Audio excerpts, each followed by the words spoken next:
Кайырлуу күн достар. Бүгүн кызылша, алма, жаңгак косулган салат жасайтын боламыз. Өтө пайдалуу. Зайтун майын косатын боламыз, яғни оливковое масло. Минекей 2 үлкен кызылшамыз және 2 алмамызды үлкен осылай теркадан өткізетін боламыз.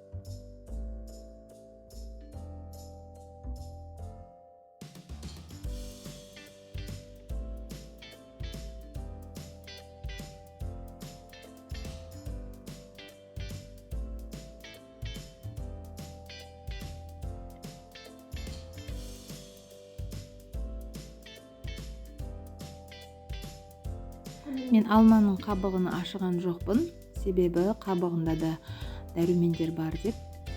Минекей кабыгымен коса теркадан өткізгенден кийин жаңгагымызды косамыз. Кичкене гана туз косуп, майымызды косуп, барлыгын жакшылап аралаштыратын боламыз. Бул салатка майонез косуп жасасаңыздар да болады.